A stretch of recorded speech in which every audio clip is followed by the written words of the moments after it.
You know what? I think I've changed my mind. What? I think that Mandalorian Season 3 was the greatest piece of television ever made. Hands down, fantastic. Super good. I don't think there's anything that could possibly make fun of in this Honest Trailers video. No, not at all, unless it's to sing the praises of this wonderful show. This show is good. I noticed that I sounded super sarcastic, but I still like The Mandalorian, okay? I liked it too. I just didn't like all of it.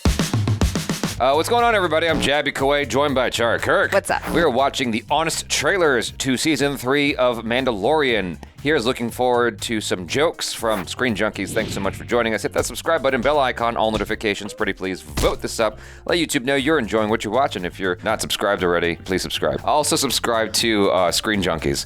Here we go. The following trailer is rated S for spoilers. Would you kindly do an honest trailer Would you for kindly? That's so sweet. I like that a lot.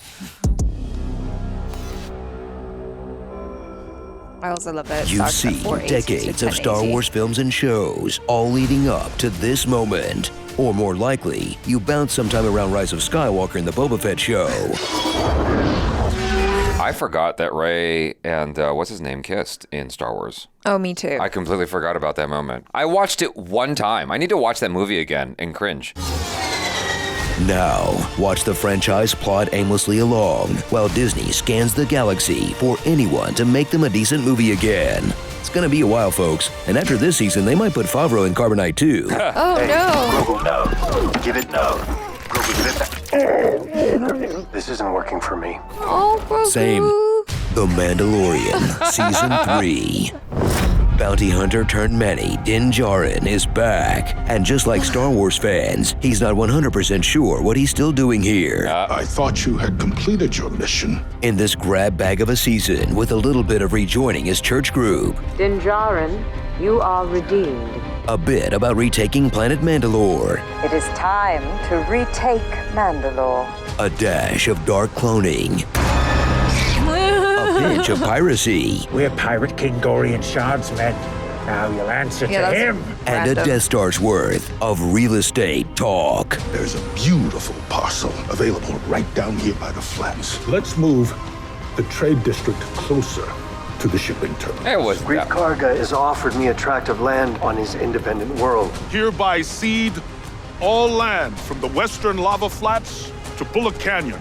I want to give you this deed to a cabin just outside of town. I can set you up with a prime tract right over by the house. Okay. When you put it all together like that, then it looks silly. But in the course of the show, that part was the least offensive to me. Yeah. That was fine. He really does sound like a good real estate agent. Sure. You know? Remember, this season takes place after Din finds the Darksaber, but before he closed escrow on a 2-bedroom in Navarro.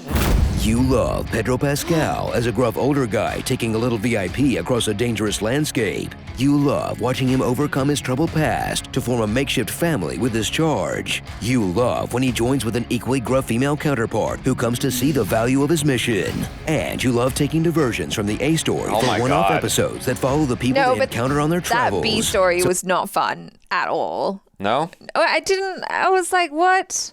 Why? But that B story in The Last of Us. Don't you really like a slow-paced episode with characters you are completely unfamiliar with for the most part and not a lot's going on? And it's highly predictable, like where it's headed. And it's like, how come that character aware of the fact that he's about to get boned pretty hard when we all know what's coming?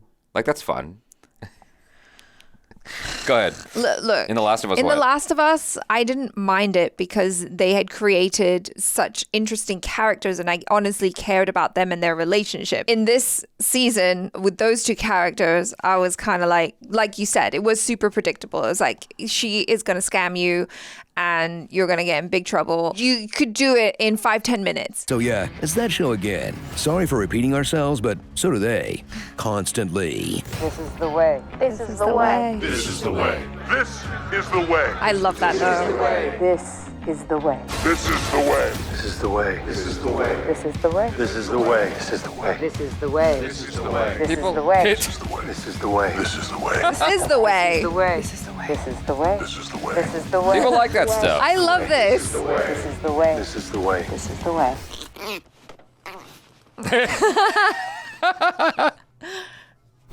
After parting ways with Baby Yoda in Season 2, Disney took one look at the toy sales and said, no. Now, it may not be super clear while they're still together Make up your mind. whether he's an actual baby or just a baby they're forcing to be a child soldier. He is too small. I am his ward. Proceed. And whether it's special effects that make him move or just a Target doll they bought to chuck around set. Terminate. Yeah, that's the one thing that really bothered me about the show was like he just didn't seem to have weight to him. I'm like, have you ever held a baby in your life? Yeah, they're really heavy. There's definitely weight there. Yeah.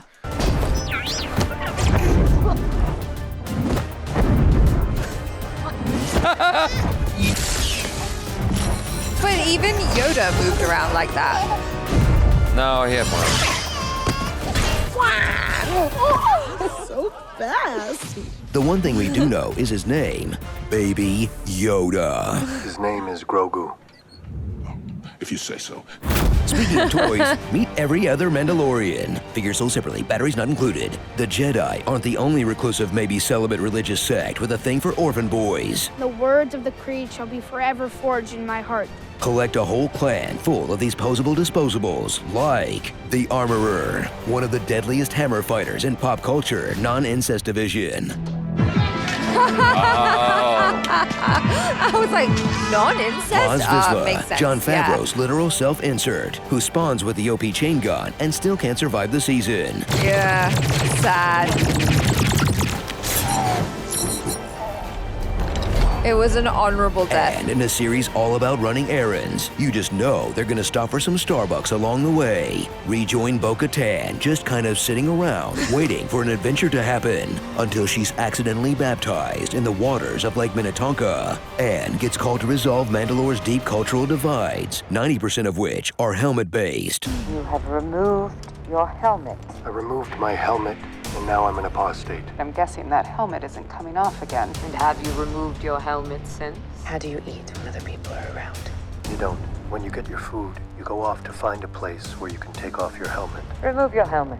Oh, helmet. No. What It'll go the smoother if you keep your helmet on. Trust me. Sure, you don't have to wear the helmet at all times, but listen to your boy Pedro. He knows what's up. Once you're done suffering through Baby's first Andor episode. Empire, Rebels, New Republic, I can't keep track. One episode so corny, you'll barely notice it's about the heroes putting down a slave rebellion. Is there no room for a little bit of forgiveness in a galaxy so vast? And like 5 different episodes where a giant monster pops out and says, boo. Oh, that never came back. Maybe it will come back in the next season. It's like the mega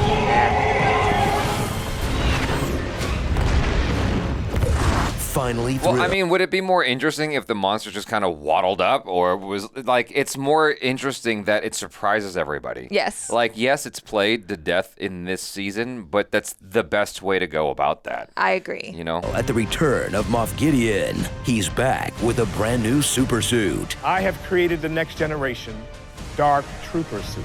And an all-consuming purpose to steer this show to where Dave Filoni is more comfortable. The cartoons. Grand Admiral Thrawn's return will herald in the re-emergence of our military and provide Commandant Hux enough time to deliver on Project Necromancer. Can I just go? So scale back your expectations after Andor. Way back. If that isn't the Quacta calling the stifling slimy. Because even though Star Wars is for everyone, Disney has lost sight of what made it special in the first place. Going the away every once in a while.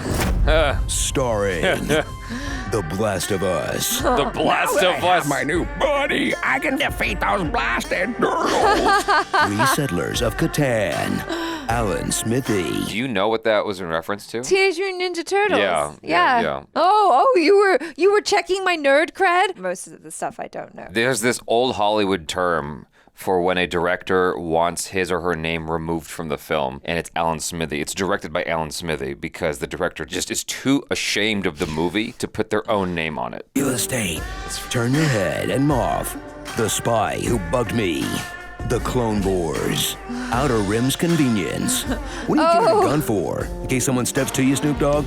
Best of the best. A pirate's leave for me. Because of his last name. This is not the greatest Star Wars character in the world. This is just a tribute. Flute it and boot it.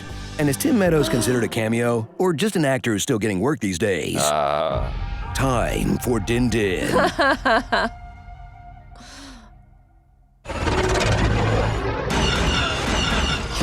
We're gonna get a spin-off. Okay, it's official. The prequels did look better despite coming out 20 years ago.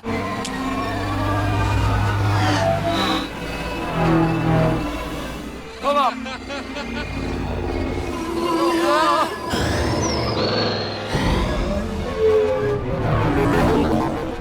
The funniest thing is that was shot in HD. Oh, wow. Episode 2 and 3, George Lucas, for whatever reason, took a huge chance and shot episode 2 and 3 in HD. Instead of? Film.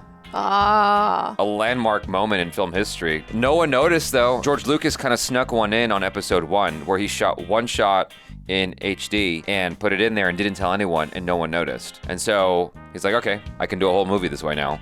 And he did. Going forward with 4K, 8K, etc. and beyond, I'm like, how is this gonna hold up over time? But I guess they have they have really smart computers that are able to upscale in a way that you probably wouldn't notice. The human eye can't really see beyond 4K anyway. So that was a fun examination at season 3's trailer and show. Yeah, at this point, I'm like, we've talked extensively about the issues, the problems with season 3. Am I still committed to this show? Yes, because of Grogu. I would really like to see Ahmed Best get his own show. I think that would be cool. Just to make up for all the hate he got, you know? That he deserves it. After all of that. I met him once, super nice guy. This was 20 years ago, but he was really nice to me. I would love to see him get his own show as that Jedi. So it's so fascinating to see how things have turned around 180 because he was so hated back in the day. I always liked Jar Jar Binks, though. Yeah. But I think I was one of those rare people who was like, I like him. I think he's cute. I'm just saying, he got a lot of hate. I feel like Disney saw how much love he's getting. They had to have seen that. Disney often, these days, surprisingly, doesn't know until they know. Like with Grogu, for instance, they didn't know Grogu was going to be popular. So there weren't enough toys to go around. And so now I'm like, okay, y'all see that this dude is loved and adored now. Can we have a show with him? Yeah. You know, that Why would be not? cool. We're doing all these spin-offs anyhow. Might as well go somewhere else that's interesting. You know, that's my little 2 cents about it. No, I was just thinking about how Moff Gideon's supposed to be the big bad, and it was he just showed up and then died.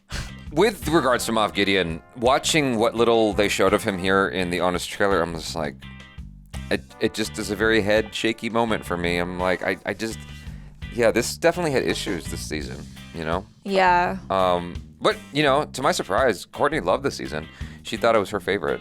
Really? Yeah, of all 3 seasons, for her, it felt like the most cohesive. I feel like I'd have to rewatch, but I season 1 still holds a really special place in my heart. I think it was just because it was so new and different. And it was also about Din Djarin. And Baby Yoda. That's what I'm saying. It's it was more focused. I enjoyed this Honest trailer. Hopefully you do. Are you done? Okay, bye-bye.